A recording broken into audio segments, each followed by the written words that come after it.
Is Dordona here? No. No, she is not.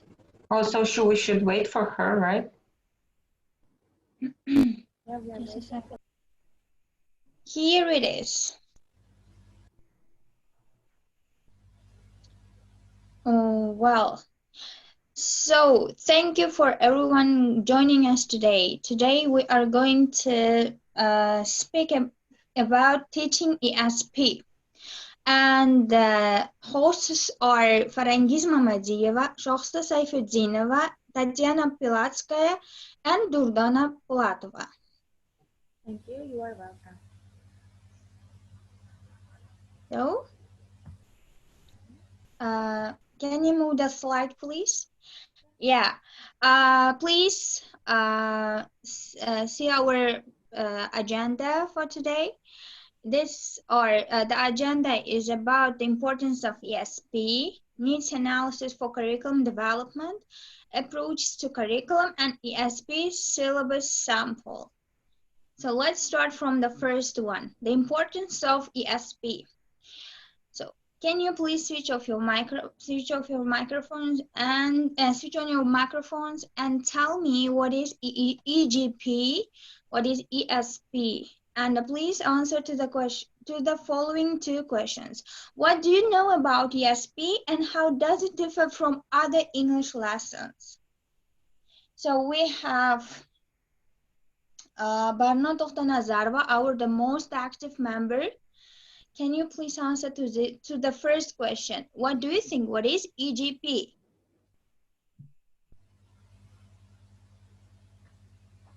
Ms. Barna Nazarova, can you hear us?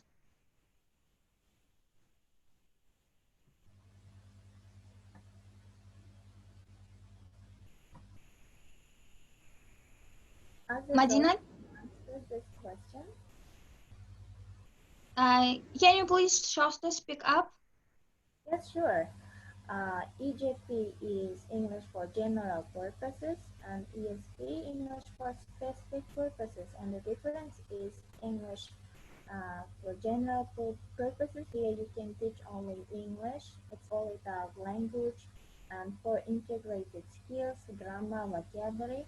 But when it comes to the English for specific purposes, it's occasional purpose like job, profession, and you need to come up with a certain profession like English for IT students, English for art students, and English for medicine students. Here, all vocabulary, all exercise, all kind of activities belong to their profession. It means you automatically answer to the first question and the second question briefly. And can you please say us how does it differ from other English lessons? Oh, you mean ESP, yeah? Yes. As it from the title, it says that it's specific. All these lessons will be specially organized and specially designed. For example, if it's listening, let's say in English for medicine students, and listening is all, it can be about like medicine, or it can be about a kind of illness. Writing will be like this also. You can write something, report on a kind of illnesses, and all things will be about this job, this profession. Yes, thank you for your answer, for your brief answer. And now let's move to the next slide, to the main point. Here it is. So, ESP does not aim at improving students' English proficiency indiscriminately. It means it may slightly connect to the EGP, but not EGP at all. It is so totally different thing. Instead, students are acknowledged as important stakeholders who have decided to study this language for particular reasons. For example, after these reasons are mapped, we as teachers can help them reach their goals.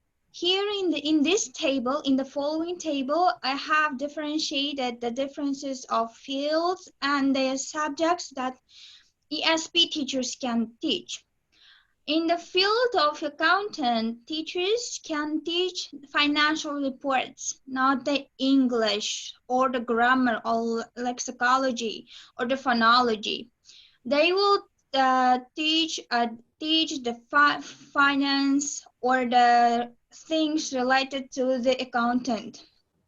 And journalists need news stories from other international. For example, they can gather all information related to their job, related to their research, and they need English in their field, not generally. Lexicographers they need to learn the writing of dictionary in entries, not other stuffs, and not other stuffs that they don't need. So ESP curricula cannot be predetermined in a social or the educational vacuum. They need to be prepared in response to specific contextual factors. The texts to be used in ESP courses are likely to differ widely even when the development of the same skill is being targeted. In the next slide, we will in the next slide, again, I will ask some questions related to ESP, some reflective questions related to ESP. So think of an ESP course that you have taken or taught and consider the following questions. What was its overall objective? Do we have teachers who taught ESP here? Or do we have learners who learned ESP, who learned the subject in English, other subjects in English? Can we ask to speak from other guests? For example, Azim Ruzamuradov, can you please answer to the first question, please?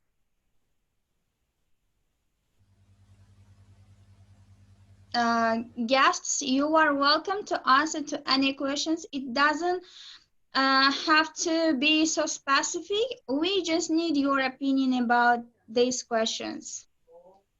Or have you ever met your friends who are learning, who were learning other subjects in English? For example, we have a lot of international universities in Uzbekistan, and they need English there. Do we have any volunteer to answer to this question? Yes or no? May I? Yes. I'm Shahruza. Okay. And I am from the group. And actually, I'm a newcomer. I just joined lesson or yes class. Actually, I have taught many learners from other professions like engineers or IT programists. We have, yes, you know that it's challenging to teach ESP. You know, English for a specific purpose, because I think that each vocabulary is more difficult, because you know that in order to teach one profession, we should know fully about vocabulary, their vocabularies. For example, engineers or doctors have their own vocabulary, yes, own scientific maybe phenomena or such kind of things. And I can say that it's more difficult than EAP to teach ESP. Thank you very much. And which skills were emphasized in this course? Shahruza, we need you here, please. Which skills did you teach them mostly? Actually, listening, reading, or speaking? No. Mostly, you know that they require speaking, because in most fields we need more speaking skill in order to communicate with others, or just to work abroad. That's why most my learners always tried to improve their speaking skill rather than reading, listening, or others. And Like please stay here and briefly answer to the next question, because questions are interrelated to each other. Which spoken text did you use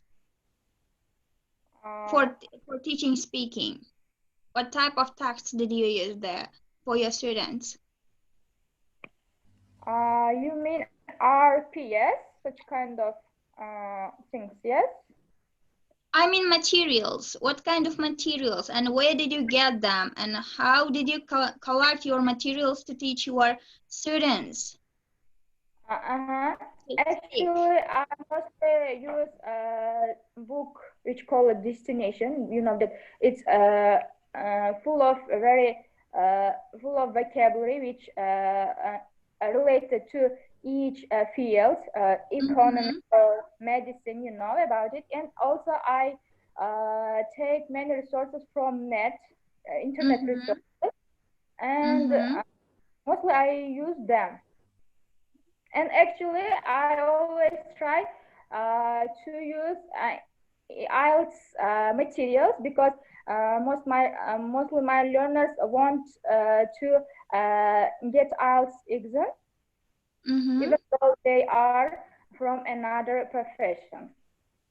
So, Shohruza, what was the result of your students at the end? As I taught mostly beginner groups or elementary groups, and most of them achieved their goal, but you know that others they stop learning the language, maybe because of difficulty, or don't know, maybe because of maybe they just don't want to continue to learn the language more deeply. Thank you for your answers, Shohruza. Thank you very much. And yes, sometimes beginner levels may challenge with the improvement of their speaking skills, especially in the point when they cannot, for example, face the challenges properly. So, do we have other volunteers to answer to this question, please? May I? Yes, Barna Dr. Nazarova, yes. Right. Hello, everyone. I'm sorry, I had some problems. That's why I have joined to the conversation. Actually, I was observing you, but because of some special problems, I couldn't join earlier. Okay. Well, about the current question, I think it's more suitable to our situation, because the place where I work is, well, Turin Polytechnic University, where we teach engineers and IT specialists. They actually learn English for their future purposes. Like, they don't need English actually to teach, but they needed to understand those overall things which they can face in the future within the machine design or engineering. So we have special English book.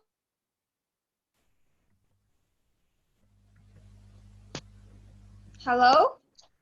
I'm sorry. Okay. Well, we have a special book that's called Technical English, where students learn basically vocabulary and terms of those technical issues, and as well as IELTS books. Oh, just a minute. Okay, we understand her very well. She and her baby are the most active members. So let's continue with others till the time she returns to us. Do we have any other volunteers, please? Group 14, the teacher of group 14. Can you answer? Hello? She's not done, I guess. So, okay. Let's finish this part. So here in the right side, you can see the cloud. In it, you see the three abbreviations. Where is which are the EOP, EAP, and the last one is ESP.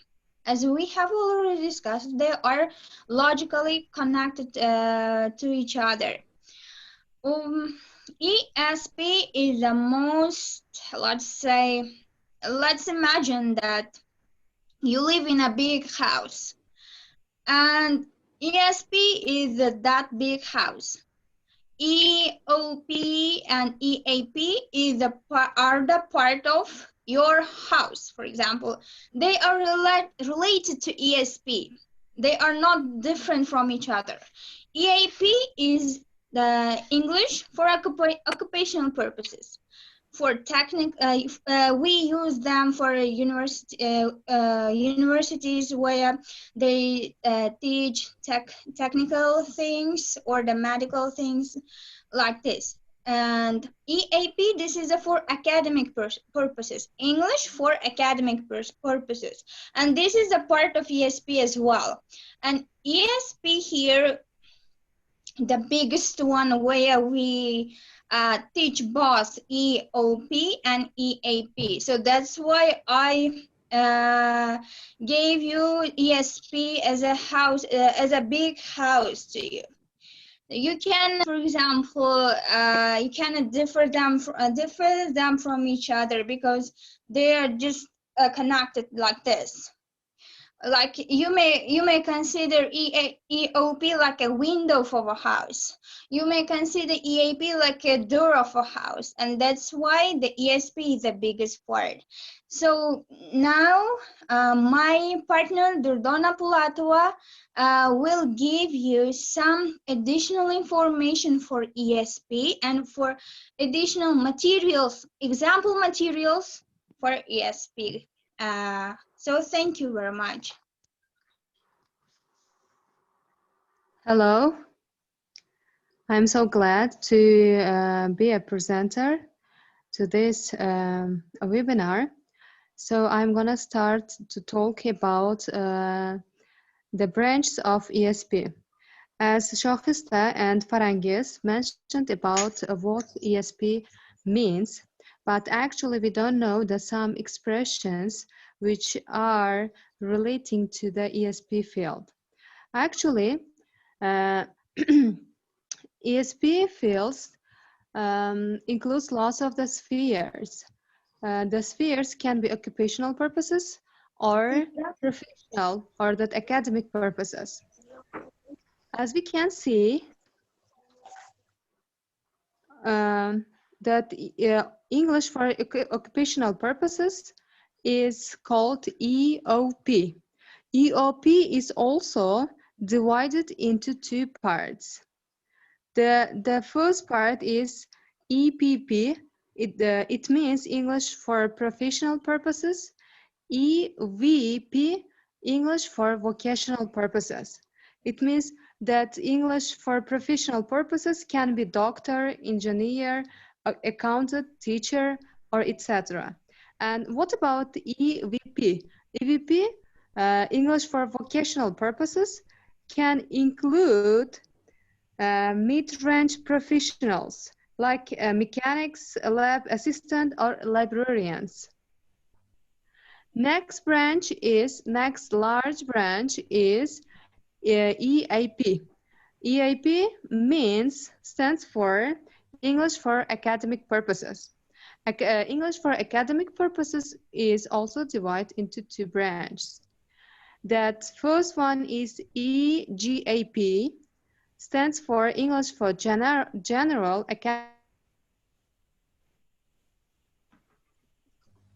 academic purpose. that abbreviation of this is ESAP. EGAP, that most of the teacher that tell us that they teach academic writing in English. It means they can teach that EGAP.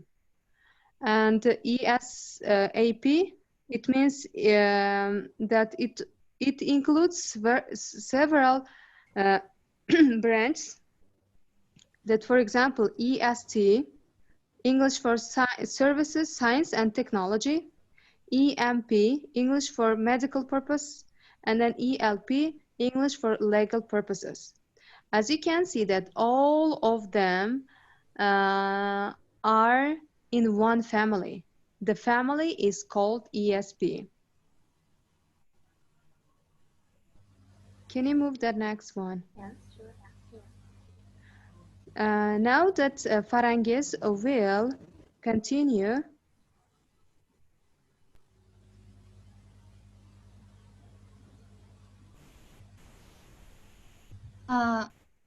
Durdana? Yes, we can You may continue. continue. Yes. Okay. So, as we already have mentioned above, here the deep understanding, deep definition of ESP is given for you. As you see here, English for ESP goes for English for specific purposes, which is a learner-centered approach to teaching English as an additional language, which focuses on developing communicative competence in a specific discipline, such as academics, accounting, business, or IT teaching. And we have here IT teacher, yes, Barna Tohta Nazarova, and engineering. ESP is a sphere of teaching English language, including business English, where mostly business people learn it in order to enhance their speaking and listening skills. So, additionally, technical English we have, and scientific English for other learners for other subjects, and English for medical professionals. Currently in our medical universities, we have variety of grants where the learners can get them. Only after learning English language properly in their field. So that's why medical professionals are increasing the English language. So, English for waiters. What do you think? Let's say, what vocabulary or what knowledge will they need? English for waiters. Who will answer to this question? Why waiters need English here? English for tourism. Yes. Waiters deal with dishes, and they need to communicate with customers, clients in a polite way. So they need a polite English, and not informal but formal one. They need to communicate, and in terms of the skills, they need the communication, I mean speaking. So the speaking is a dominant in this ESP course. And I think they need English to work in different countries or foreign restaurants and cafes. That's why they need to learn specific ingredients, how to use specific adjectives to describe foods, drinks, and desserts, because they can be international foods as well. That's why they need English for specific purposes. Mm-hmm. Yes, you are totally right, Joseph. Thank you very much. So, here, as Hutchinson said, ESP is an approach to language teaching in which all decisions as to content and method are basics of the learner's reason for learning. It means teaching ESP or learning ESP doesn't require only one side. It doesn't require only knowing the English. It does require to know other spheres, other knowledge as well, including different subjects. For example, we do know English, but we do include here other stuff for our interested fields like medical sphere, IT, technology, and so on and so on. So in the next slides, my colleagues will speak mostly about the curriculum, syllabus, and the examples. Here you can see the example for ESP, cooking in English, or here the content. You see as the contents are the different, the topics are the different, but they are all in English. It is not difficult, but it is not easy at the same time. You have to meet the challenges. You have to address your challenges in order to learn some more from your, or you need to learn beyond your previous knowledge. You need to enhance your knowledge in order to to know more about the world or about the surroundings. So thank you very much. Yes, exactly. Thank you for understanding. Okay, I heard that there are people who are teaching ESP. So let me ask you the question, what was the first step, the first stage before you started teaching ESP? Like, how did you organize this process of teaching? Or let's say hypothetically, how do people organize this? How do teachers organize ESP course? So basically, the first step always, actually it should be in any, even general English, the first step should be needs analysis, yes? So what is needs analysis or needs assessment? What is it? Who can help me? Mr. Donna, do you want to speak anything? Hello?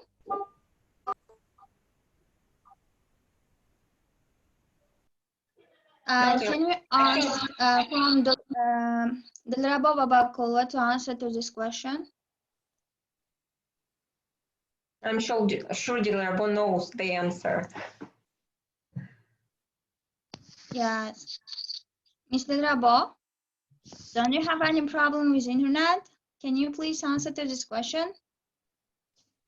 Okay, maybe.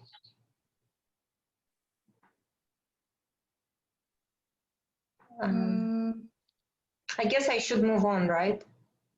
Yes, right. Let's change the slide. Can you go to the next slide? Yeah, sure. Okay, so here is the answer. Basically, there are several answers. One of them, Richard suggests that needs analysis is procedures used to collect information about learners' needs, yes?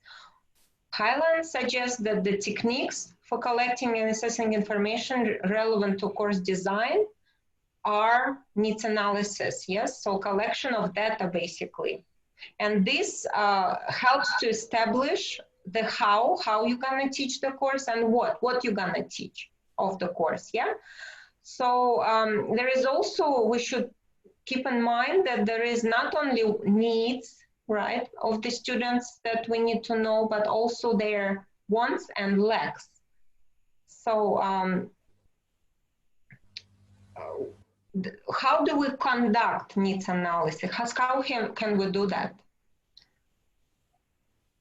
By the way, just for your information, needs analysis started in 60s, 70s when the ESP emerged. So basically needs analysis is connected to ESP very much. So before teaching any ESP course, the best way to do it is to analyze your students and their needs, wants, and lacks. Why we want to analyze wants, I think it's important to know what students themselves think they need to know, because that would motivate them extrinsically and they will be engaged in the lesson more willingly and will be interested in the language learning process.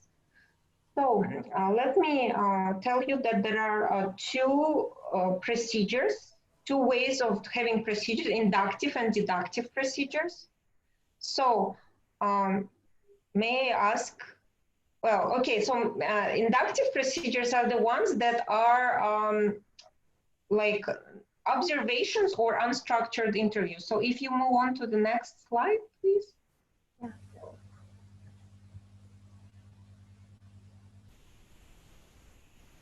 Thank you. So here we can see, basically here we can see questionnaires, interviews, data, all data collection, yes, target profile of language skills, which is like basically here I talk about samples of students' work, including placement tests, self-assessment, and so on. Yes, also there are ongoing procedures such as regular class discussions and so on. Yeah, so in our case, all these, except for observations and unstructured interviews, are inductive procedures. Yeah, so they are deductive procedures, right? Questionnaires, interviews, data collection, and regular discussions. So about the validity and reliability of the needs analysis. On the right side of this, on the left side of the slide, you can see triangulation, prolonged engagement, and participant verification. So triangulation, I think we all know that one source of information is not enough. We need to have several procedures or methods, they're interchangeable in this way, or tools that you gather information from. So it should be either, it can be just questionnaire, yeah, it can be just interview, it can be just one observation. You need to have at least 2 or 3 tools to ensure that your needs analysis is valid and reliable. Yes, also you need to make sure that the information that you gather in terms of observations, yeah, are sufficient. Enough time is dedicated to this needs analysis, information gathering. And finally, the needs analysis and should be discussed with participants, and it should be it should show the reality, yes, of the situation and the knowledge of students. I hope I'm being clear here. So let me give you some samples of, I'm not going deeply into needs analysis because the United ESL Teachers of Uzbekistan YouTube channel have a very nice webinar where they talk about specifically needs analysis, and you can actually like see more information about online tools, how to conduct needs analysis. But if we go to the next slide, I will show you some samples that can be used. For example, questionnaires. Like if you go to the next slide, please. So yeah, scroll, keep on scrolling. So first questionnaire. So what do you usually want to know from students? Basically, you ask them the purpose of learning, how long they have been learning the language. Also, you can have them here self-assess themselves. You can ask them when they use English for their specific purposes, like what they need it for. Are they writing in this language? Do they need it to work in the field? Or like in our case, there was an example of the waiters, yes? So we need to know what exactly these students or potential students need to know about language they use at workplace. Here I'm talking about EOP, right? English for occupational purpose, but it can be applied to any ESP type, yes? So next, it can be interviews with employees. As I told before, they can be structured. Here we talk about structured interviews, yes? So there are questions that you ask different stakeholders. First, you ask employers. There are questions for employees that you also get, that appeared at this point, yes? They can include even the hours that employer is ready to provide for the studies, yeah, or employees can dedicate. So also there are some websites that we're providing for you that can be used for example, online placement testing, like Cambridge Assessment English. They provide like a placement test so that students can test their English. There is also self-assessment tool online that is the next link that you can see. And finally, you can even show learners the CFR chart and ask them to evaluate themselves. To again self-assess their language knowledge. Okay. So, and if you keep scrolling, you will see some pictures of these sites that I've just talked about, like Cambridge Assessment English, yes, self-assessment. Next one, Cambridge Assessment. This is CFR that you can also use as a self-assessment tool for students. Okay, and here I would like to go back to the purpose, yes, of the needs analysis. First of all, we should understand that this is just the first stage, but it's a very important stage in ESP course development, yes. It shows us what we can do and how we can teach the course, yes, and this ESP course needs analysis should be followed by curriculum design, material selection, methodology, assessment, and evaluation of the course. So let me give away to my colleague that will provide you with a sample sample information on curriculum and course design. Thank you very much, Tatiana. Now it's part. Welcome to IT world. Before starting practical things with you, I want to summarize all the things. So ESP is English for specific purposes, and if you want to teach ESP, so you need to choose specific field: IT, medicine, aviation. Maybe you want to teach art. Then you need to first choose your field. So my field is IT. Here I want to teach IT students in high university. So I'll give you examples, and you can also use these examples for all kind of your ESP course. So here I learned a lot about my learners, their age, and how many students can I teach in my group, and their level, and their background knowledge, and their first language or native language, what language do they know. So they are really important for my teaching process. So here you can see the learner profile, and I need some methods, skills to teach. So now you know that CLD is the best method to improve their communicative competence, and this is the most important useful method, and I used it. A task-based method, direct method, student-centered method, and you know all about this before our webinars. And important skills, when I conduct needs analysis, I collected valuable information about my students, so I record them and I analyze them, so I find out and come to the conclusion that they need to improve their speaking, listening, and vocabulary, grammar, writing as well, and other skills, and I put objectives. So their objectives is to improve their English from B1 to B2. And and the communicative competence is priority here. So the improving their speaking skills and oral performance is more important than other skills. Here is that books I can use for teaching IT students. As you can see that English for skills, vocational purposes.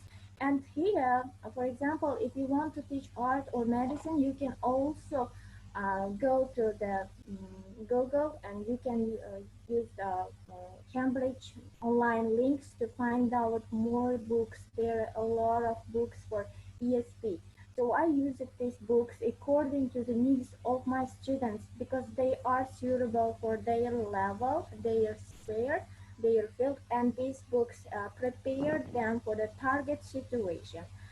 And there is the one book for A1 and A2 levels. Why when I need this book is to find out more what they have covered before, because they're already B1. So I need to come up what have they have learned in their previous lessons. That's why I need this book. And here I selected useful topics. As you can see, these topics are related to the IT sphere. Like you can see, input and output devices. This is all about technology and operating systems, installation, configuration, creative media, printers, scanners, video projectors, protection and online safety. And there is also final part, final project. It's a final portfolio. And guys, when you are collecting and selecting topics, you should be careful. They should be related to their sphere, their field, and it will be interesting and the most important, because there are a lot of topics related to the information technology, medicine, aviation, but you need to be picky here. And there is my plan, a short lesson plan, let's say. And for my course, for my syllabus, actually there's a lot of sections that I only choose the 1 and 2 session. And you can see the title of my course, Hard Drivers and Storage Devices. And this is the title of the first lesson. And there's what they have learned, what they can cover it from speaking, reading, and grammar, vocabulary. And they are all specific. So in this lesson, they can improve their speaking and grammar. And speaking, they can learn how to describe item functions. So this is really important to describe the applications and what, how does, let's say, applications work, how the program works, and so on. In reading section, they read a lot about reading, how to read diagrams. It's also related to their field. And when it comes to the grammar, they learn present simple, progressive, because we start with easy one to the complex one. And also they learn active and passive verbs. Of course, they don't learn it in details, but they learn specific, simple, and most needed. And approach is the same, learner-centered, CLT, and teaching vocabulary focused. And there is a type of activities. As you can see, these activities also useful and really interactive. They can use Flipgrid. Why do they need Flipgrid? So this application helps them to improve their speaking, because we have speaking section here. The teacher organized the group in Flipgrid, and they describe one item and its functions, and they can submit to the Flipgrid. And this is really helpful for them to improve their oral performance. And there is a test on grammar in Quizlet. And you know about this application also, because we have the webinars on how to use Flipgrid, Quizlet, and other tech tools. An assessment part assessing oral performance through presentations and materials. You can see that you can find a lot of information in these websites, BBC websites, and there is useful materials and tools which can be used in the classroom. And the next to the session, the next topic is operating systems, and focused skills are speaking, reading, listening, and grammar. In speaking section, they can describe the same thing, how the uh, items function, and they need to provide explanation as well. And listening section, they listen for specific information. As I mentioned before, listening also should be related to this topic. For example, they can listen or watch video on YouTube, computer's history, or printer, how to use printer, or any kind of listening related to this idea. And when you are teaching art, and your listening should be related to the art. And when you are teaching medicine, then your listening activities should be related to this field, because you are preparing your students for the target situation, and they need to learn it in a short period. Time is really important. And reading section, they read diagrams, and this is the reading for specific purposes. And grammar part, they learn relative clauses and comparativeness, because when they are describing and explaining functions, they use comparativeness and relative clauses. And the same approach I have used it because it's effective, and they work both individually and group. And here you can see the Google It, Draw It, and Canva applications. We need these applications to mind mapping, because when they are explaining some tools, they need to come up with ideas. And you know that mind mapping helps them to gather more information and to summarize their opinions.